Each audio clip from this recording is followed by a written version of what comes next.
गीता अध्ययन में आप सभी का स्वागत। जहां हम भगवत गीता के 8वें अध्याय को राणा सर से समझने का प्रयास कर रहे हैं। कल एक अत्यंत महत्वपूर्ण हमने श्लोक पढ़ा जिसमें हमने जाना कि अंत समय में परमात्मा से जुड़े रहने का हमें कितना लाभ होता है और इसके लिए हमें पूरी उम्र प्रयासरत रहना पड़ता है ताकि अंतिम अवस्था में भी हम अपने आप को उस स्थिति में रख पाए। आज हम उससे आगे चर्चा जारी रखेंगे। सर को प्रणाम और निवेदन कि आज के सेशन की शुरुआत करें।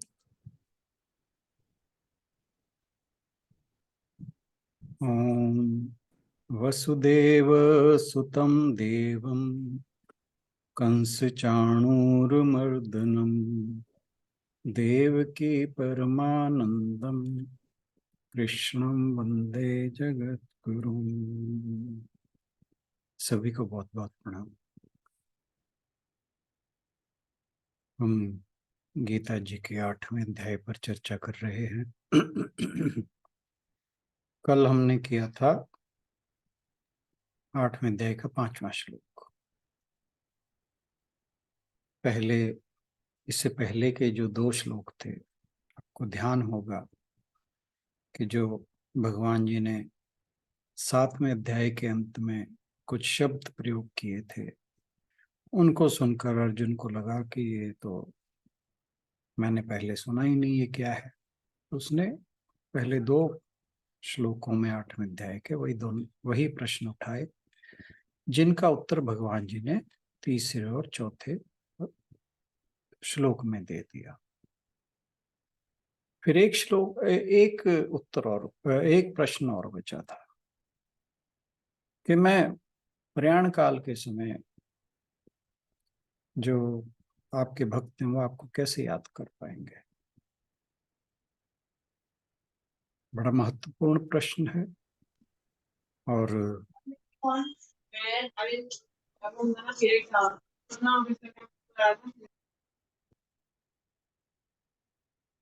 बड़ा महत्वपूर्ण प्रश्न है। और अर्जुन ने यूं सोचिए कि हम सब के लिए यह प्रश्न भगवान श्री कृष्ण से पूछा।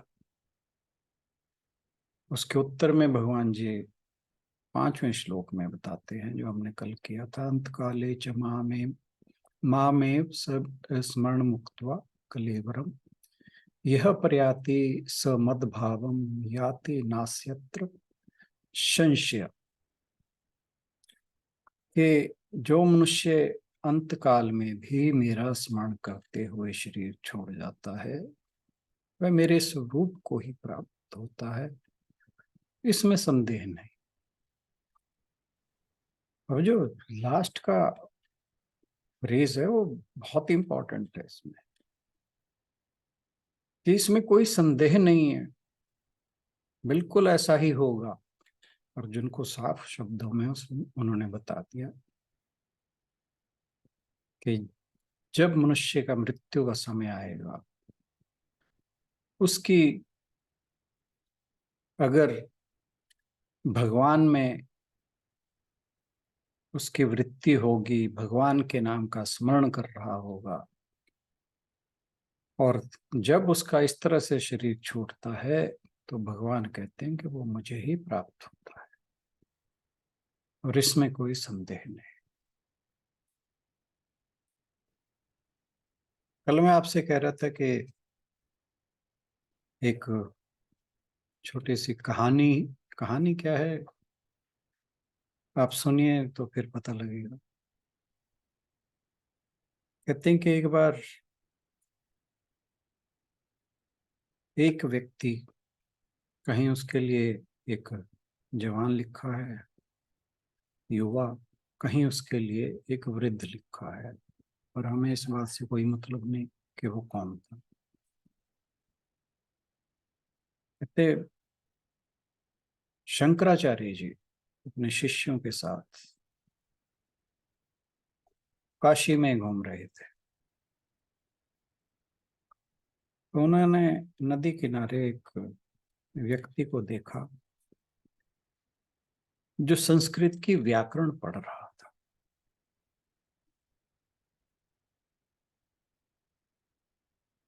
और उसे बार बार रट रहा था। तो कहते हैं कि शंकराचार्य जी उसके पास गए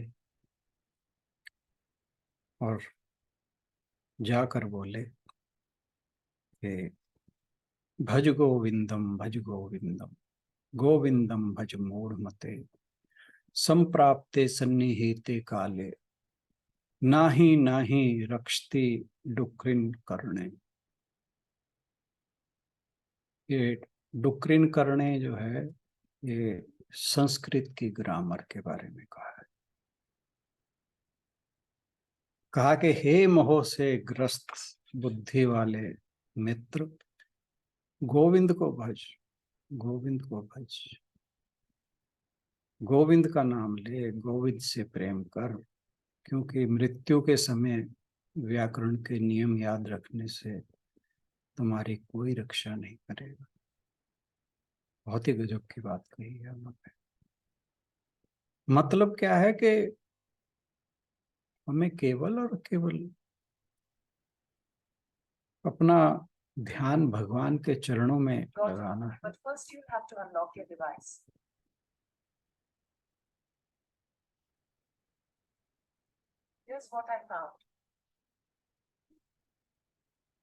भगवान के चरणों में लगाना है। हम जो मर्जी करें, जितने मर्जी श्लोक रट लें, जितने मर्जी संस्कृत में पारंगत हो जाएं, किसी को कह लें कि हमें पूरी गीता याद है या कुछ और, यहाँ क्योंकि गीता सत्संग चल रहा है तो मैं गीता की ही बात करूंगा।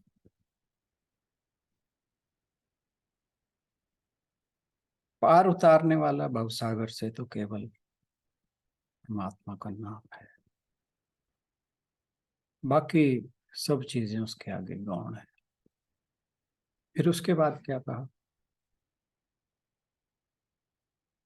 भज गोविंदम गोविंदम भज मूढ़मते। मैं ये पूरा नहीं आपको यहाँ पे सुनाने जा रहा हूँ, जो बहुत ज्यादा मुझे भाए और रेलेवेंट लगे इन श्लोकों के प्रति, मैं वो सिर्फ ले रहा हूँ।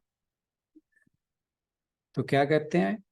भज गोविंदम गोविंदम भज मूढ़मते नाम स्मरणाद न युक्तायम नहीं पश्यामो भवतरणे। गोविंद को भज, गोविंद का नाम ले, परमात्मा का नाम ले, क्योंकि परमात्मा के नाम जप के अतिरिक्त इस भव सागर से पार करने का कोई अन्य मार्ग नहीं है। नहीं पश्यामो भवतरणे, कि मुझे भव से पार होने का और कोई उपाय नहीं रखता। नम स्मरणाद्य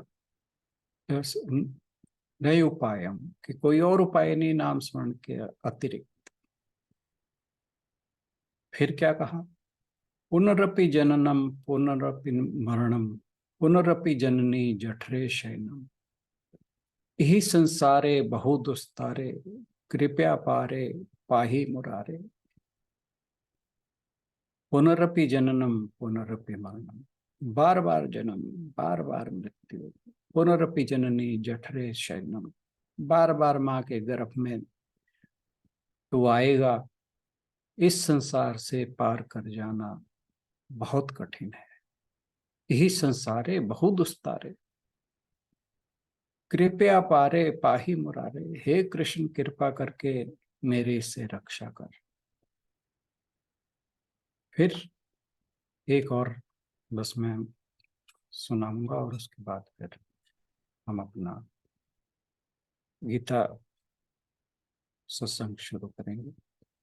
भगवत गीता किंचित धीता गंगा जललव कणी का पीता सकृदपि येन मुरारी समर्चा समर्चा क्रियते तस्य यमेन न चर्चा। ये हमारे लिए बहुत बढ़िया है। जिन्होंने भगवत गीता का थोड़ा सा भी अध्ययन किया है, भक्ति रूपी गंगा जल का कण भर भी पी लिया है, भगवान कृष्ण एक बार भी समुचित प्रकार से पूजा की है, यम के द्वारा उनकी चर्चा नहीं की जा सकती। तो ये थे वो कुछ हिस्से भज गोविंदम में से, जो भगवान शंकराचार्य ने वहीं रचे थे। तुरंत उसको देख के जो व्यक्ति संस्कृत की ग्रामर, पाणिनि की ग्रामर पढ़ रहा, तो चलिए आज की यात्रा शुरू करते हैं। श्लोक नंबर 6 और आशु बैंक से अनुरोध के पहले पढ़ते हैं, फिर हम इस पर बात करेंगे। जी सर। यम यम वापि स्मरन् भावं त्यजत्यन्ते कलेवरं तं तमेवैति कौन्तेय सदा तद्भाव भावितः। हे कुंती पुत्र अर्जुन, यह मनुष्य अंतकाल में जिस जिस भी भाव को स्मरण करता हुआ शरीर का त्याग करता है, उसको ही प्राप्त होता है, क्योंकि वह सदा उसी भाव से भावित रहता है।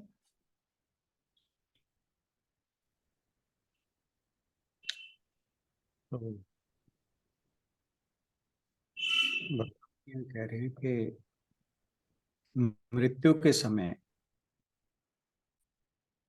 जो उनका भक्त है, जिस भी दिव्य रूप का ध्यान करता है, उसे वही प्राप्त हो जाता है। तो किसी भी धर्म में जब भी मन को उच्च स्तर पर उठाना और किसी दिव्य सत्य पर ध्यान केंद्रित करना होता है, तो वही परिणाम होता है। ये एक सामान्य कथन है, यम यम वापि स्मरण भावम त्यजेन्ते कलेवरम।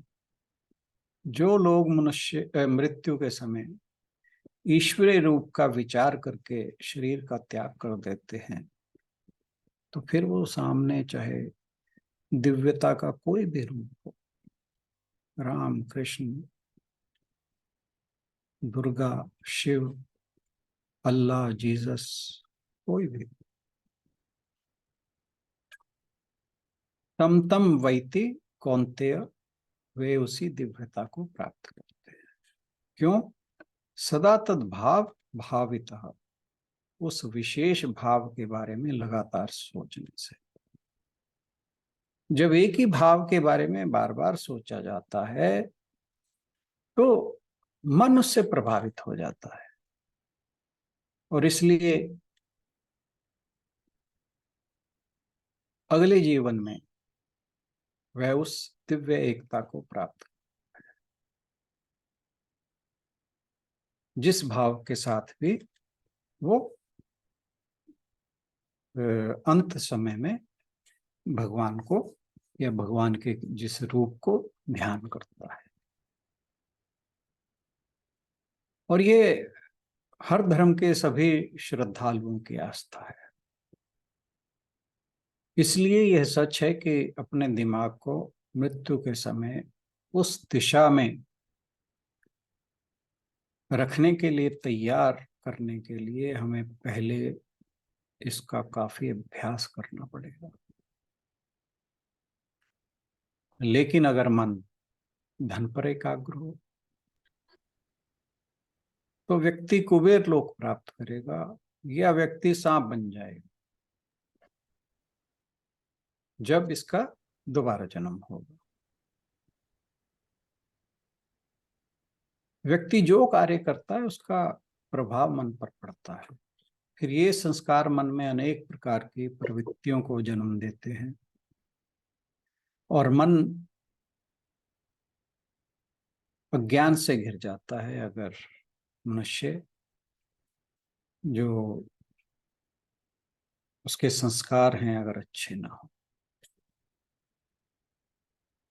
और इन प्रवृत्तियों के कारण मन कुछ प्राणियों से जुड़ जाता है, और जो कोई भी हो, अंत में वह जिसके बारे में भी सोच रहा था, चाहे वो माता पिता थे, चाहे पत्नी थी, चाहे पति था, चाहे बच्चे थे, चाहे कोई लड़की थी या कोई पुरुष था, कुछ भी, इवन पशु पक्षी के बारे में। तो जिसका भी विचार करते हुए शरीर का त्याग करता है वह उसी रूप को प्राप्त होता है। भगवान कृष्ण कहते हैं कि लोग निम्न स्तर की आध्यात्मिकता में अवतरित होते हैं क्योंकि उनके पास पूर्णता प्राप्त करने की कृपा नहीं है। उन्हें यह एहसास नहीं है कि उन्हें इस दुनिया में लगाव पैदा नहीं करना चाहिए। तो जो निम्न स्तर की आध्यात्मिकता है वो हमें कहीं नहीं लेकर जाएगा, क्योंकि उसमें भगवान की जो गॉड ग्रेस हमें कहते हैं वो प्राप्त नहीं।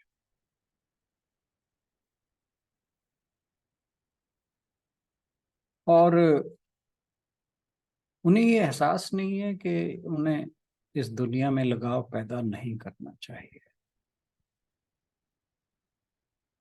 निम्न स्तर की आध्यात्मिकता का मतलब यहाँ यही है कि हम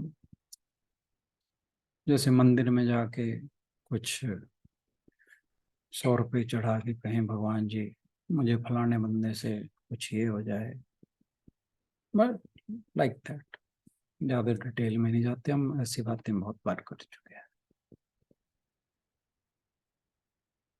यदि किसी में आसक्ति है तो वह कभी मुक्त नहीं होगा।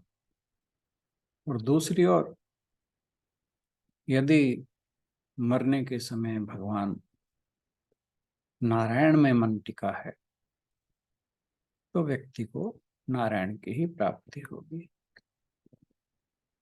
लेकिन ये इतना आसान नहीं है। हमारी जो प्रवृत्तियां हैं, हमारा परिवेश है, ये जो भी इच्छाएं पैदा करते हैं उससे आसक्ति, भय और क्रोध ये पैदा होते हैं और ये सब मन को प्रभावित करते हैं। मन इस प्रकार के गुणों से जुड़ जाता है और फिर अलग होना बड़ा मुश्किल है। तो फिर मुक्ति कैसे पाएगा? यदि किसी ने सतत अभ्यास नहीं किया है, लगातार अभ्यास नहीं किया है, तो वह ईश्वर के जो शाश्वत तत्व है उसके प्रति उसका समर्पण बहुत मुश्किल है कि वो अंत समय में ऐसा कर ले। तम तम एवैति, अब एवैति मन एक आदत में बदल जाता है, लगातार उस विचार में डूबा रहता है। तो जो भी उसका विचार है, चाहे वो धन के लिए हो, पति पत्नी के लिए हो, स्त्री पुरुष के लिए हो, बच्चों में हो, माता पिता में हो, जिसमें भी, संसार की किसी भी चीज में हो, पशु पक्षी हो, किसी में भी, तो इस विचार से पश्चाताप, दुख और मोह की भावना जागृत हो जाती है और ये सब मन में चलता रहता है।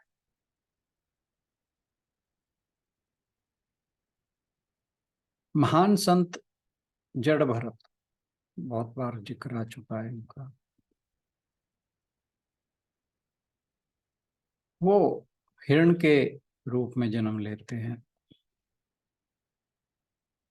अब ये जो स्वामी जी लिखते हैं वो बड़ी एक विशेष बात लिखते हैं। कहते हैं कल्पना कीजिए कि आपको एक कुत्ते से बहुत लगाव है, जैसा कि अक्सर कुत्ते पालने वालों को रहता है।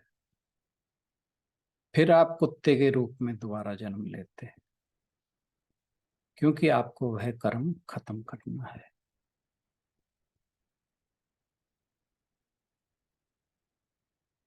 सामान्यतः कहा जाता है कि तीनों कालों में, प्रातः, मध्याह्न यानी दोपहर और शाम या शाम कि इस समय संध्या करनी चाहिए और बाकी समय में सांसारिक काम करने चाहिए।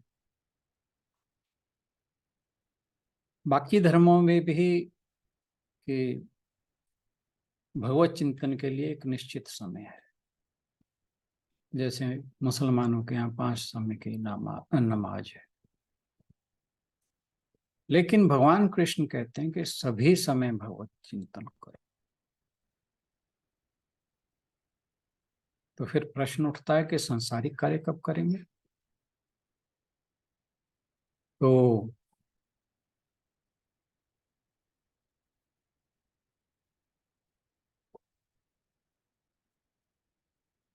भगवान अगले श्लोक में बताएंगे कि जब अर्जुन युद्ध कर रहा है तो युद्ध करते समय यानी सांसारिक कार्य करते समय सब कर्मों को करते हुए भी भगवत चिंतन करना है। जैसे हम सांस लेते हुए ही सब काम करते हैं, ये तो नहीं करते कि काम करना है तो हम सांस रोक लो। जैसे सांस ले रहे हैं ऐसे ही भगवान का नाम लेना, क्योंकि सांस लेने के लिए हमने कोई निश्चित समय नहीं रखा हुआ, तो हम हर समय ले रहे हैं। ऐसे ही परमात्मा के नाम का स्मरण हर समय करना है।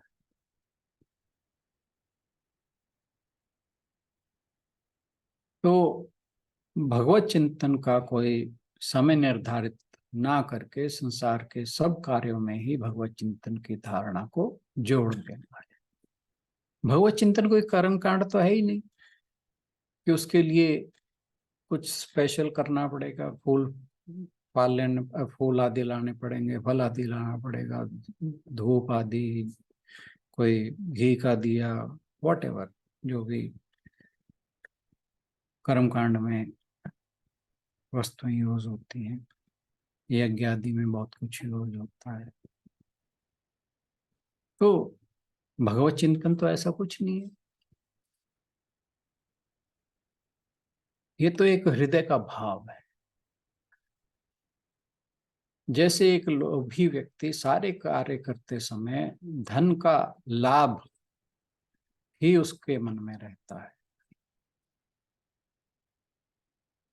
और जो कामी व्यक्ति है वो खाते पीते भी अपनी जो प्रेतमा है या प्रीतम है उसी के बारे में सोचता रहता है।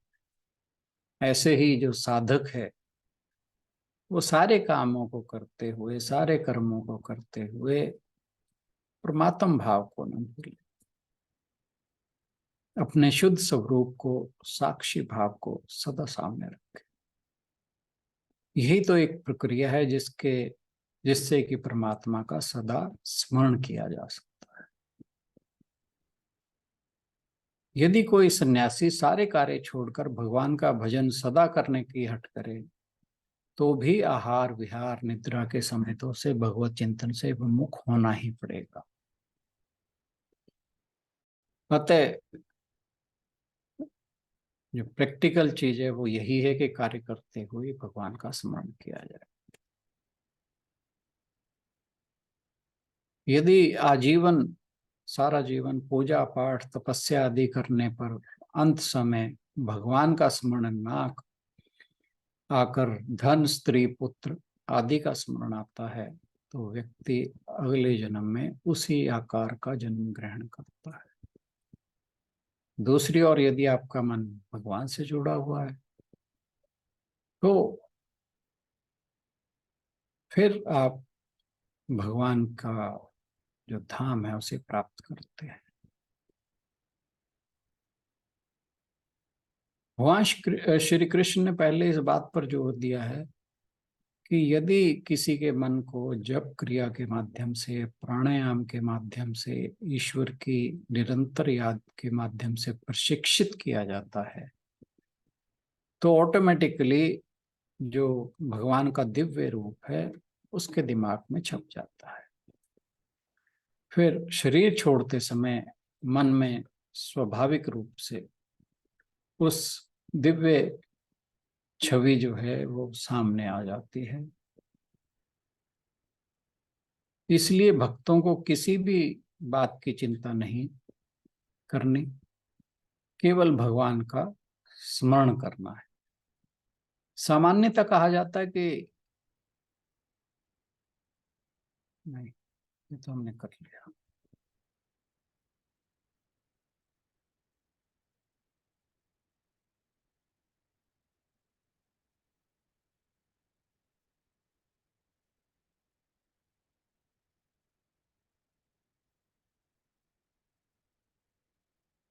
तो समस्त जीवन भगवान के साथ ज्ञान अथवा भक्ति द्वारा उसके साथ संबंध बनाए रखने पर मनुष्य को मृत्यु के समय भगवान का तथा भगवान के प्रत्यक्ष दर्शन का सौभाग्य प्राप्त होता है।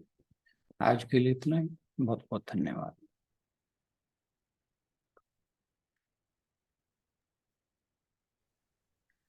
धन्यवाद राणा सर। यदि आज के श्लोक को लेकर कोई अपनी बात रखना चाहें या प्रश्न पूछना चाहें तो जरूर आपका स्वागत है।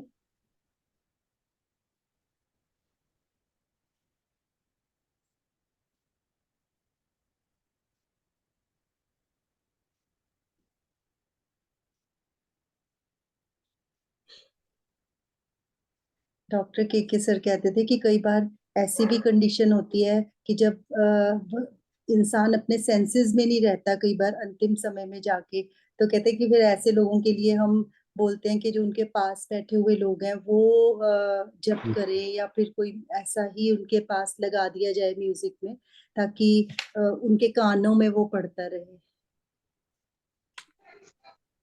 पर अगर किसी ने पूरी उम्र भगवान का नाम नहीं ना लिया, हाँ। वहां पे चाहे कीर्तन करा दो, भजन करा दो, चाहे वहां ढोल ढोल ताशे बजा दो, कुछ भी बजा दो, उसे जो याद आएगा ना वही याद आए।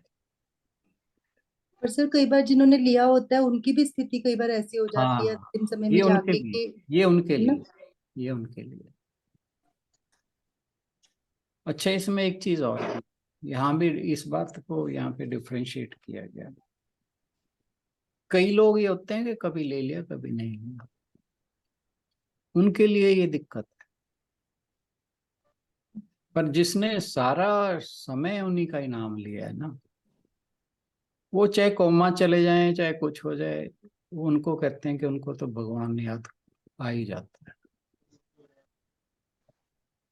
मैं पढ़ रहा था कहीं पे कि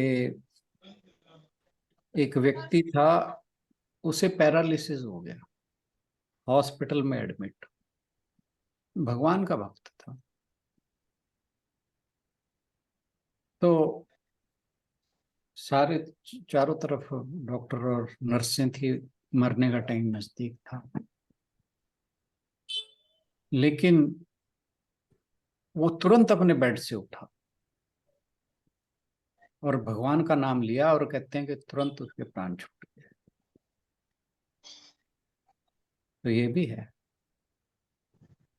बात वही है कि हमारी कितनी शरणागति है प्रभु के प्रति, हमारा कितना समर्पण है, बात सारी यहाँ आई। तो बात तो वही तो हो रही है कि जितना हमारा समर्पण होगा तो भगवान खुद आएंगे, हमें नहीं कुछ करना। वो कहते नहीं कि फिर यमदूत और भगवान के दूतों में लड़ाई होती है तो भाग जा, यमदूतों को लौटा दिया जाता जब भगवान के भक्त की मृत्यु होती है।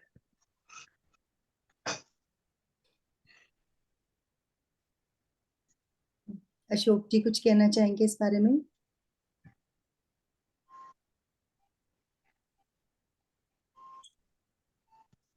गीतांजलि जी बोलना चाह रहे हैं, इसके अलावा किसी और का भी एक्सपीरियंस हो, क्योंकि हमने अपने बड़ों को बहुत बार देखा है प्राण त्यागते हुए और किस अवस्था में कैसे वो गए, तो किसी और का एक्सपीरियंस हो तो जरूर शेयर कर सकते हैं गीतांजलि जी।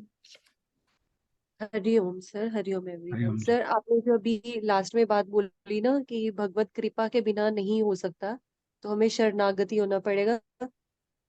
मुझे कंप्लीटली मतलब इस बात पे पूरा ट्रस्ट है, क्योंकि जब हम ये बोलते हैं कि भगवान की कृपा के बिना एक पत्ता भी नहीं हिल सकता, हम एक सांस भी नहीं ले सकते, तो हर चीज जो होनी है वो उनकी कृपा से होनी है, हमें तो सिर्फ सरेंडर करना है। क्योंकि एग्जैक्ट। बहुत बार हम रूटीन लाइफ में देखते हैं ना कि हम कितना भी मतलब ध्यान लगाने की कोशिश करें या अपना ध्यान जो है वो भगवान की तरफ रखने की कोशिश करें, सरकमस्टांसिस कई बार ऐसे होते ही हैं जहाँ पे हमारा मन और बॉडी कॉम्प्लेक्स जो है ना वो हावी होने लग जाता है हम पे।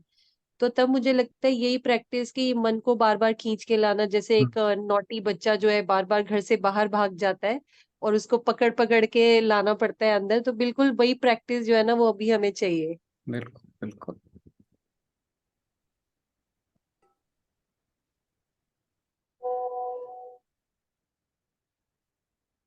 मुझे कुछ है और बात याद आई थी, एकदम से निकल गई। हाँ, मैं ये बता रहा था कि जब मेरे दादाजी की डेथ हुई, तो उनका जब बिल्कुल लास्ट का टाइम आया, तो फटाफट बोले कि मुझे नीचे उतारो और गंगा जल डालो मेरे। और उसके बाद जयराम जी, ये हमारे सामने की बात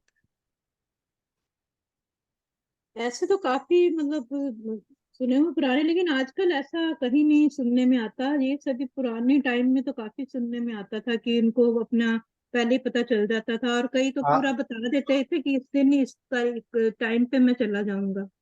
इस उससे भी इसका कई पता सुनने आजकल पता क्यों नहीं लगता? क्योंकि आपको वेंटिलेटर पे डालना होता है। कर लो क्या, में। हॉस्पिटल के पैसे बन रहे हैं, हम्म। और बस कब बंदा गया कब नहीं गया किसी को कुछ पता नहीं। ये एक बार मैंने समस्या देखा है। था, मैं काफी छोटी थी तो मतलब अपनी नानी के घर गए थे, वहां पे सामने ना किसी के मतलब ना वो बोल रहे थे कि उसकी ना डेथ होने वाली है। तो वो मतलब काफी बुजुर्ग थी काफी, और उनके मुंह पे कपड़ा डाला हुआ था, और उनके मतलब मुंह से ना ऐसे मतलब राम राम राम ऐसी आवाज मतलब वो बोले जा रही थी।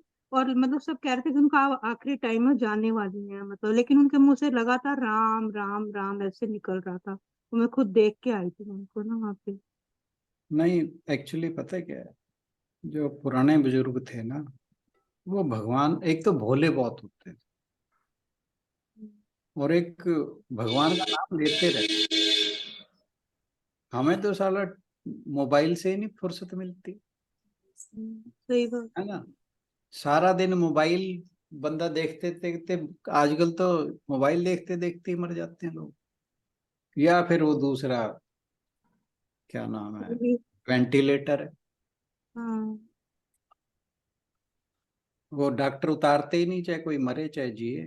कभी कहते ही नहीं भाई ये मरने वाला, ले जाओ घर। सर ऐसा जो है ना मेरे ससुर जी के साथ हुआ था। हम्म। उनको इंटरनल ब्लीडिंग हो गया था और दैट वाज नॉट स्टॉपिंग, तो पहले हमने यहाँ पे आदित्य रंजन के पास लेके गए थे। तो हम्म। वहां पे उन्होंने बोल दिया था कि आप इनको इधर पीजीआई ले जाओ या फिर फोर्टिस। तो हम्म। हम उन्हें फोर्टिस ले गए थे। तो वहां पर डॉक्टर्स ने रखा था कुछ घंटे, लेकिन उनसे भी बात बन नहीं पाई। सो उन्होंने बोल दिया था कि I mean he will be here for few hours only, कुछ हम्म। घंटे ही हैं, तो आप इनको घर ले जाओ and just look after him.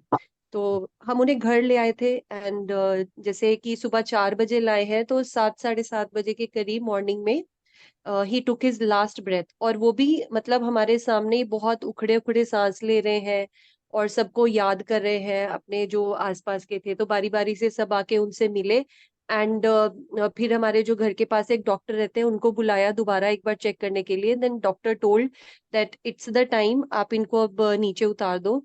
और उन्होंने जो प्राण त्यागे थे वो मेरे हस्बैंड जो उनके बड़े बेटे हैं उनकी गोद में ही गंगा जल पी के प्राण त्यागे थे। तो मैं उनकी अगर लाइफ देखूं अपनी शादी के बाद, तो उनको कभी मैंने पूजा पाठ करते हुए नहीं देखा है, हम्म। उनको कभी मैंने नाम सिमरन करते हुए नहीं देखा है, फिर भी उनकी जो गति है मुझे लगता है बहुत लोगों से बेटर रही, क्योंकि उनके पिछले पुराने कुछ कर्म ऐसे रहे होंगे और भगवान चाहते होंगे कि वो ऐसे ही जाए। हम्म। मतलब पीसफुल, और अपनों के बीच सब लोग आसपास उनके प्रेजेंट थे। और हमने तो मतलब उनका लास्ट ब्रेथ लेते देखा अपने सामने। तो ये भी है कि वही भगवान की कृपा होती है इस तरह की से जाने के लिए भी। मैं वही कहने लगा था कि आप बहुत लक्की थे कि पीजे ये फोर्टिस वालों ने आपको छोड़ दिया। वहां तो कहानियां, वो कई बार जो होते हैं ना वार्ड बॉय, वो आके बताते हैं ले जाओ जी, ये तो नहीं छोड़ेंगे। वहां तो ऐसी ऐसी कहानियां हैं। वो वाकई उनके ऊपर भगवान की कृपा से के डॉक्टरों ने कह दिया भी जी जी exactly। ठीक।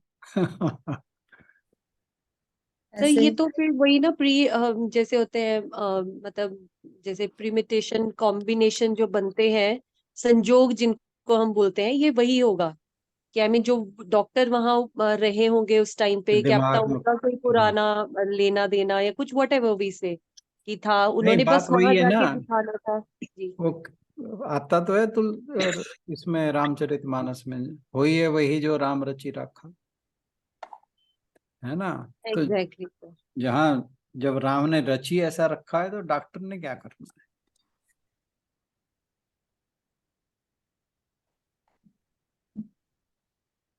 मैं तो अपने नाना जी को ही देखा, मैंने बताया भी आपको कई बार कि वो तो 1 वीक 10 डेज जितने दिन रहे, कुछ खाया नहीं, कुछ पिया नहीं, ना यूरिन, कुछ भी नहीं। हम सब कुछ लेके आए थे उनके लिए कि इसकी जरूरत पड़ेगी, कुछ जरूरत नहीं पड़ी, बस अपने पूरे ध्यान में हर समय। और जब मैंने कहा, मेरे को लग रहा था कि कहीं ऐसा कुछ हो ना जाए, तो फिर मैं बोल रही थी कि बाजी आप अपनी कोई बात बताओ। कहते अभी तो मेरी अपनी कहानी चल रही है। तो उसी ध्यान के अंदर, और फिर लास्ट में ऐसे 3 सांस लिए और फिर ऊपर एक बार सांस लेके तुलसी का पत्ता उनके मुंह पे रखा और मतलब उन्होंने प्राण त्याग दिए। मैं वो तो वैसा पता नहीं, बहुत ही हमेशा याद रहता है। और मैं अभी भी सोचने बैठती हूँ ना, तो उनका हाथ मेरे हाथ में है, तो वो मैं अभी भी फील करती हूँ सर के, मतलब किसी की तरफ ध्यान नहीं था। और ऐसे प्रीतम आंटी हैं, वो कहते कहते मेरे पापा और मम्मी बोलते थे कि हम जब जाए ना, पापा बोलते थे, तो हमारे पास कोई नहीं होना चाहिए, कोई बच्चा नहीं होना चाहिए, और बस मेरे आसपास कीर्तन चल रहा होना चाहिए, ऐसी मेरी गति होनी चाहिए। तो कहते जब वो हेमकुंड साहब यात्रा पे गए हुए थे, वहां से आते हुए पूरी बस ही उलट गई खाई के अंदर, और बस पे कीर्तन ही चल रहा था उस समय में। और उनके ऊपर वो जो रुमाले वगैरह थे, कहते वही डाले गए, हमें तो बहुत बाद में वहीं पे इकट्ठे उनका संस्कार सबका किया गया। तो कहते मेरे को जैसे वो चाहते थे बिल्कुल वैसा ही हुआ। ये तो है कि जैसे आप ध्यान में जिस भाव में आप रहते हो, पूरी लाइफ जैसा सोचते हो, उसका इफेक्ट तो आता है ना। ये 3 सांस वाली तो आपने वो बात जो हम कल के उसमें थी चर्चा में, वो बिल्कुल आपने एंडोर्स कर दी। बिल्कुल सर, बिल्कुल वैसा था। यहाँ मनोज अग्रवाल के पास ही हम ले गए थे उन्हें, बट हम्म। वैसे वो तो घर पे बिल्कुल कंफर्टेबल थे, हम अपने सेटिस्फेक्शन के लिए लेके गए थे। तो वहां हम्म। पे बिल्कुल उन्होंने ऐसे लेटे लेटे 3 सांस लिए, और बस लास्ट सांस ऊपर ही गया उनका, फिर नीचे वापस नहीं आया, मीन्स हम्म। बिल्कुल बहुत पास से देखा है उन्हें। तो वो वाकई। चलिए अ, इसी के साथ, हाँ जी गीतांजलि जी। सर आज हम ऐसे स्कूल में जैसे अब ललिता मैम भी होते हैं ना, तो जब हम स्टाफ रूम में मिलते हैं तो शी ऑफ्टन टॉक्स की मतलब क्या सुना लेसन में, क्या समझ में है, थोड़ा बहुत डिस्कशन हो जाता है। तो हमारी कलीग बैठी थी, वो वृंदावन बहुत जाती हैं, तो वो भी अभी होके आई हैं छुट्टियों में। तो मैंने उनसे पूछा कि कैसा रहा एक्सपीरियंस, तो उन्होंने बताया कि प्रेमानंद जी महाराज से ना वो मिल के आए इस बार और उनका सत्संग सुना। तो फिर मैंने उनसे पूछा कि मतलब क्या था और कैसे था वो सब।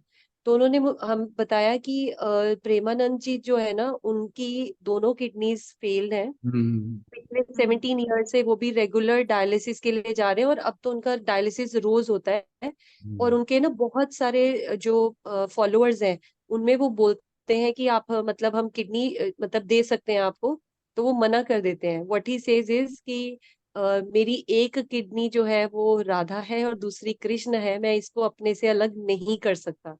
और हम्म। वो मतलब यही बोलते हैं अपने फॉलोअर्स को कि जिस दिन भी मैं नहीं उठ के जाता सत्संग के लिए, तो मुझे राधा रानी खुद आके ऐसा बताती हैं कि तुमने आज अपने भक्तों का समय जो है वो व्यर्थ करवा दिया। और कहते हैं यही मुझे शक्ति देता है कि मैं रोज उठ के जाता हूँ सत्संग करने के लिए। तो हम्म। बात वही आ गई कि आप में आपकी बॉडी में कुछ है या नहीं है, लेकिन अगर भगवान की कृपा नहीं है तो कुछ नहीं होगा, और अगर है तो आप मतलब कुछ भी कर सकते हैं। बिल्कुल सही बात है।